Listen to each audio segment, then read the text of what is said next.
প্রথমে আমরা এই ভিডিওটা দেখি, ফাউল করছে দেখেন, সে বল নিয়ে টান দিছে, বল টান দেওয়ার পরে সে সামনে এসে দাঁড়াইছে, রিভার্স দেখেন, দেখেন এখানে যে বল নিয়ে টান দিছিল সে বলটা বাধা থেকে সে নিজে পড়ে গেছে, সমস্যা নেই পড়ে গেছে, পড়ে যাওয়ার পরে রেফারিটা হলুদ কার্ড দেওয়া হয়েছে।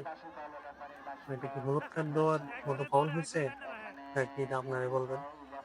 তারপরে সবাই আবেদন করার পর সে হলুদ কার্ডটা দিছে, আগে কিন্তু দেয় নাই।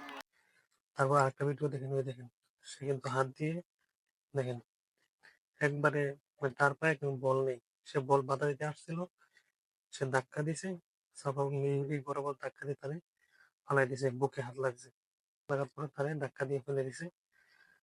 দেখেন আপনি রিভার্স করে ভিডিওটা ভালো করে দেখেন, এই যে বল কিন্তু পায়ে লাগে নাই, তারপরও সে এই যে দেখেন লাগে নাই, তারপরও তারপরও ভিডিও দেখেন, তারপরেও কিন্তু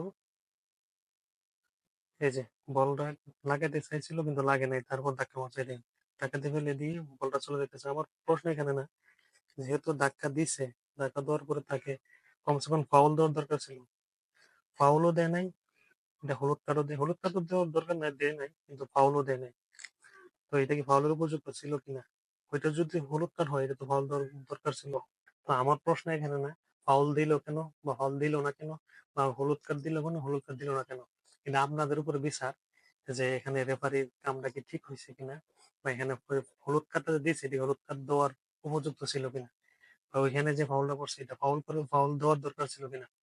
এখানে এই খেলাটা যারা দেখছেন, আর অনেক কিছু হয়েছে খেলার মধ্যে, কিন্তু হয়তো সবগুলো আমি তুলে ধরতে পারি নাই, একটা একটা করে তুলে ধরবো অবশ্যই। তো এখানে আপনারা মতামত জানাবেন, এটা কি হলুদ কার্ড দেওয়ার মতো ফাউল ছিল, আর এটা কি ফাউল দেওয়ার মতো কি ফাউল ছিল না, সেটা আপনারা বিচার করবেন। আর এমন ভিডিও আরো পেতে আমার আমাকে একটা লাইক কমেন্ট করবেন, এবং আমার ইউটিউব থেকে দেখলে চ্যানেলটা সাবস্ক্রাইব করে দিবেন। ফেসবুক থেকে দেখলে আপনারা একটা লাইক কমেন্ট করবেন, আর টিকটকে দেখলে লাইক দিয়ে যাবেন, কমেন্ট করে যাবেন। ধন্যবাদ সবাই।